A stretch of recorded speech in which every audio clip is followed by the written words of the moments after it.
बिस्मिल्लाहिर्रहमानिर्रहीम। अस्सलाम वालेकुम नाज़रीन, आप देख रहे हैं राय साकिब डिजिटल मीडिया। उम्मीद करता हूँ आप तमाम लोग खैरियत से होंगे। After a long time I took short break, much deserved short break I would say. And before I start today's vlog, Huraira के बारे में आपको बता दूँ। हुरैरा अपने नए घर में ही इज़ हैप्पी। मैं बिलाल भी से इन टच हूँ, बिलाल भी मुझे डेली अपडेट करते रहते हैं और मैं भी ज़्यादा हुरैरा को या ऑर्फनेज को टच नहीं कर रहा। I want him to settle down with the time. और नेक्स्ट वीकेंड पे आई प्लान ऑन कि मैं 8-10 दिन दे के, सो नेक्स्ट वीकेंड पे I will visit Huraira. Anyways, एक बड़ी डेवलपमेंट है जिसको डिफरेंट रंग दिए जाएंगे वक्त के साथ साथ। तो मैं पहले ही उसका पोस्टमार्टम करके, क्योंकि खबर वो ब्रेक मैंने की है डिजिटल मीडिया पे, तो वो फिर मैं आपको उसका पोस्टमार्टम दे दूँ। PP69 हाफजाबाद का एक हल्का है, मेरा आबाई हल्का है, मेरा गाँव उस हल्के के अंदर आता है। वहाँ के MPA, साबिका MPA मामून जाफ़र तारड़ साहब, उन्होंने आज इंटरव्यू देने आना था तहरीक इंसाफ के टिकट के लिए, तो उन्होंने इनकार कर दिया है कि जी मैं इंटरव्यू देने नहीं आ रहा, मैं आज़ाद इलेक्शन लड़ूंगा। इसके ऊपर मुख्तलिफ प्रोपोगंडे किए जाएंगे, तो मैं आपको पहले ही इसका सारा बैकग्राउंड बता दूं कि what actually happened and what not. Mamun Jafar Tarar साहब के जी बड़ी अच्छी फैमिली है, पुरानी पॉलिटिकल फैमिली है, प्री पार्टीशन पॉलिटिक्स में है ये लोग। और सारा अफजल तारड़ साहिबा, वो जो साबिका वफाकी वज़ीर थी सेहत की, उनकी एक्सटेंडेड फैमिली बनती है, एक फैमिली ही बनती है लेकिन एक्सटेंडेड फैमिली है, एक ही गाँव है इन दोनों का। तो मामून जाफ़र तारड़ साहब के दादा भी मेंबर रहे मुख्तलिफ औकात में। मामून जाफ़र तारड़ साहब 42 साल या 45 साल के बाद दोबारा उस फैमिली में से कोई MPA या MNA बना था। मामून वो थे जो 45 साल के बाद, गालिबन 40-45 साल के बाद दोबारा मेंबर बने, मेंबर तहरीक इंसाफ के टिकट पर बने। इससे पहले इन्होंने सिर्फ वो बल्दियात का एक इलेक्शन लड़ा हुआ था, 1-2 इलेक्शन लड़े हुए थे बल्दियात के, और उसके अलावा पहले MPA का नहीं लड़ा हुआ था। ही वॉज वेरी लकी कि पहला इलेक्शन लड़ा तहरीक इंसाफ के टिकट पर और जीत गए। बहुत अच्छा पैनल था, शौकत भट्टी ऊपर MNA, नीचे मामून जाफ़र तारड़। ये बहुत एक ब्रिलियंट किस्म का पैनल था, लेकिन इस पैनल के जीतते ही प्रॉब्लम स्टार्ट हो गए थे। मैं थोड़ा सा आपको बैकग्राउंड इस हल्के का बता दूं थोड़ा सा, क्योंकि मेरा ज़ाती हल्का है, मेरा गांव वहाँ पे है। I know both the families and both the families are very decent families. दोनों भट्टीज़ भी एंड तारड़ भी बहुत डिसेंट फैमिलीज़ हैं, दोनों पॉलिटिकली एक्टिव लोग हैं दोनों फैमिलीज़। प्रॉब्लम स्टार्ट ये कहाँ से हुआ था जी? इलेक्शन जीतने के 18 का इलेक्शन होता गया, तो उसके बाद भट्टीज़ के ऊपर थोड़ा सा एक MNA है हमारा अफजाबाद का, पूरे डिस्ट्रिक्ट की एक ही सीट है MNA की, उसके नीचे 3 MPAs हैं। एक पिंडी भटिया वाली सीट है, एक हाफजाबाद सिटी वाली सीट, और एक PP69 है जिसमें रूरल ज़्यादा, देहाती इलाका ज़्यादा आता है। तो यहाँ पर पहले ही जो आर्गूमेंट स्टार्ट हुआ था, वो आर्गूमेंट कुछ इस किस्म का था कि मामून जाफ़र तारड़ साहब चाहते थे कि शौकत भट्टी साहब उनकी सूबाई सीट के अंदर किसी किस्म की इन्वॉल्वमेंट ना शो करें, कि वो चाहते थे कि जो जिस हल्के से मैं MPA बना हूँ, यहाँ के ऑल इन ऑल मैं हूँ। अब बदकिस्मती की बात ये थी कि उसी हल्के से वो MNA भी हैं शौकत भट्टी साहब, तो उनके वोटर भी उस हल्के के अंदर है ना, कि उन्होंने भी जाकर वहाँ लोगों से मिलना है, लोगों से इंटरेक्ट करना है, कल को वोट दोबारा लेने हैं, फातिहा दरूद एंड एवरीथिंग। लेकिन मामून साहब गालिबन ये चाहते थे कि वो हल्का सोलली उन पर छोड़ दिया जाए। तो कोई भी सियासतदान जो होगा, रिवायती सियासतदान जो भी होगा, वो कैसे अपने लोगों से आउट ऑफ टच रहकर सियासत कर सकता है? मुमकिन नहीं था। सो यहाँ से इख्तलाफात बट स्टार्ट हुए। कुछ लोगों ने पैचअप करवाने की कोशिश की, एक आधी दफ़ा पैचअप हुआ भी 19 के अंदर, फिर हालात ख़राब हुए, फिर वो हालात ख़राब होते गए, फिर तकारीर तक बात आ गई कि मामून जाफ़र तारड़ साहब मेरे तो भाइयों जैसे हैं। मामून साहब ने फिर बड़ी सख्त ज़ुबान इस्तेमाल करना स्टार्ट कर दी भट्टियों के बारे में।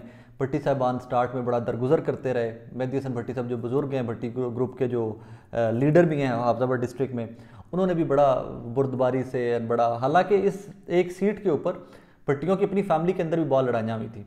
दे डिड नॉट वांट कि मामून जाफ़र साहब को टिकट मिले, लेकिन मेहदी हसन भट्टी साहब ने टिकट दिया था कि नहीं यार, वो एक पुराना हमारे साथ कारकुन है, हमारे साथ चला आ रहा है हमारी जमात के, so we have to give him ticket. So ये भट्टी साहबान ने ये टिकट दिया था इनको। ये कोई जमात में इनका पहले ऊपर तक कोई लेना देना नहीं था, या जमात में किसी को नहीं जानते थे। मामून साहब अच्छे उम्मीदवार हैं, डिसेंट आदमी हैं, लेकिन वो तकारीर निकाल कर जो ये भट्टियों के मुखालिफ करते रहे, उन तकारीर को निकाल कर, तो ये मुनासिब आदमी हैं मेरे नज़दीक। और ये एक बड़ा अच्छा पैनल था जो आज पैनल टूट के है। अब से कुछ देर पहले उनके जो लोग हैं थे, उनकी जमात के, उनके ग्रुप के, जमात तो तहरीक इंसाफ से ऑब्वियसली वो फारिग हो जाएंगे, तो उनकी जमात के लोगों ने कुछ इस तरह के ट्वीट्स और इस तरह के फेसबुक स्टेटसेस लगाना स्टार्ट कर दिए, व्हाट्सएप ग्रुपों के अंदर शेयर करना स्टार्ट कर दिया कि मामून साहब आज टिकट देने नहीं जाएंगे। क्योंकि जब ये इख्तलाफात स्टार्ट हुए थे तो एक चीज़ तय हो गई थी कि अब भट्टी ग्रुप और मामून जाफ़र तारड़ इकट्ठे नहीं चल सकेंगे। और time to time, I know insides, time to time बहुत सारे लोगों ने भट्टियों को भी अप्रोच किया, तारड़ों को भी अप्रोच किया कि सुलह कर लो, पार्टी का नुकसान है। Even party itself, Asad Umar साहब ने और इन लोगों ने भी बड़ा फोर्स किया कि you guys sit together and sort out your issues. तो वो आई थिंक सॉर्ट आउट होने के काबिल नहीं रह गए हुए थे इशूज़। जब आप इतनी सख्त तकारीर कर लें किसी के बारे में एंड एवरीथिंग, तो उसमें आके फाइनली मामून साहब ने आज कहा जी कि मैं नहीं जा रहा इंटरव्यू देने, क्योंकि उनको पता था कि उनको टिकट गालिबन नहीं मिलना पाके। उनकी जगह PP69 से पहले 2 दफ़ा MP रह चुके हैं नून लीग के टिकट के ऊपर असदुल्ला अराई साहब, वो 18 के इलेक्शन TLP के टिकट पर लड़ा था, उन्होंने इलेक्शन हार गए थे, मामून MP बन गए थे, और नून लीग के टिकट पर शाहिर हुसैन भट्टी साहब थे। तो उसके बाद जब वो असदुल्ला साहब इलेक्शन हार गए तो वो फिर टोटली सियासत से साइड पर हो गए थे, और अब वो दोबारा उन्होंने PTI ज्वाइन की है। सो मोस्ट प्रोबेबली इस दफ़ा PP69 से तहरीक इंसाफ के कैंडिडेट असदुल्ला अराई साहब होंगे। मुझे ज़ाती तौर के ऊपर ये लगता है कि एक अच्छा पैनल टूटा है, लेकिन ये पैनल पहले भी टूट गया हुआ था जब इनके इख्तलाफात इस हद तक चले गए हुए थे। असदुल्ला अराई को बहुत मेहनत करनी पड़ेगी, क्योंकि नाज़रीन जो एक बंदा मेंबर रह चुका होता है और मेंबर रहने के बाद वो 4 साल 3 साल गायब हो जाता है, तो उसको मेहनत ज़्यादा करनी पड़ती है। और इस सारी चपकलिश का या रिसेंट डेवलपमेंट्स का सबसे ज़्यादा फ़ायदा उठाएगी नून लीग। शाहिर हुसैन भट्टी साहब रिजनेबल आदमी हैं, माजी में MNA रह चुके हुए हैं, MP रह चुके हुए हैं, तो वो ज़्यादा फ़ायदा गालिबन उठाएंगे इस सारी सिचुएशन का, नून लीग के फ़ायदा उठाएगी इस सारी सिचुएशन का, but that is how it is.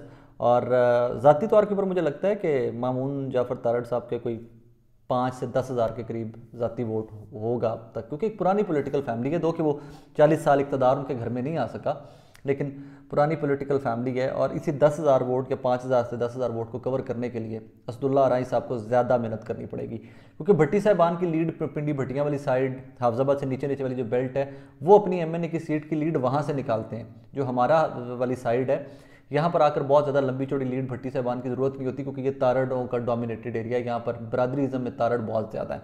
सो भट्टी साहबान अपना साइड वो कवर करके ले आते हैं। यहाँ पर इम्तिहान असदुल्ला अराई साहब का होगा कि अब वो किस हद तक मेहनत करते हैं, किस हद तक वो वोट यहाँ से इकट्ठे करते हैं।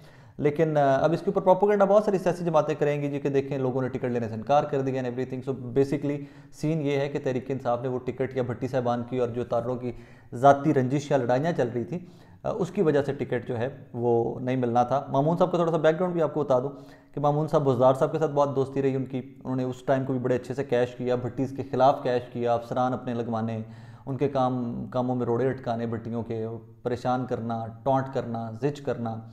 उसके बाद जब परवेज़ इलाही साहब CM बने तो भट्टी साहबान का एक वो ज़िले वाली डेवलपमेंट लेकर के हमारा ज़िला चला गया था गुजरात डिवीज़न में, भट्टी साहबान के हालात ख़राब हो गए CM साहब से, और मामून साहब ने वो सिचुएशन भी कैश आउट की। इन्होंने मोनस के साथ मामला तय कर लिए और ये चेयरमैन टाफ्टा बन गए। उम्मीदवार बहुत अच्छे हैं, मैं बार बार कह रहा हूँ उम्मीदवार बहुत अच्छे हैं, लेकिन आज़ाद ना वो मेंबर बन सकेंगे। I know that for fact, क्योंकि मैं लोकल हूँ वहाँ का। आज़ाद वो मेंबर बन नहीं सकेंगे, लेकिन तहरीक इंसाफ के टिकट होल्डर असदुल्ला अराई के लिए प्रॉब्लम ज़रूर क्रिएट करने में कामयाब हो जाएंगे। इतना वोट बैंक उनका बन चुका हुआ है। असदुल्ला अमीर आदमी है, पैसे कैसे हैं उनके पास, मेहनत करेंगे, अगर वो लोगों की खिदमत का वादा करेंगे तो ऑब्वियसली सीट जीत जाएंगे। कोई तहरीक इंसाफ की एक वेव तो है, लेकिन ये एक बहुत बड़ा अपसेट या बहुत बड़ा पॉलिटिकल अपसेट था हाफजाबाद के अवाम और हाफजाबाद की सियासत में। तो मैंने कहा वो आप लोगों को गोशगुजार कर दूँ। बहरहाल एक अच्छा पैनल आज टूटा है। टूट तो 18 में गया था जब मामून MP बन गए थे, तो उसके बाद ही टूट गया था। और मामून को भी अब अगर सियासी एग्जिस्टेंस अपनी शो करनी है तो मामून साहब को भी बहुत मेहनत करनी पड़ेगी। कोई 25-30 हज़ार वोट लेके जाएँ आज़ाद वो, तो उसके बाद समझ आती है कि जी वो अभी ज़िंदा है सियासी तौर पर। अगर 5-7 हज़ार वोट लिया तो वो तो मैं और आप भी लड़ लें, थोड़ी मेहनत करें कि 2-4 करोड़ रुपया लगा दें सूबाई सीट के इलेक्शन पे, तो हम भी 2-4 हज़ार 10 हज़ार वोट तो ले जाएंगे। अपना बहुत सारा ख्याल रखिएगा, दुआ में याद रखिएगा।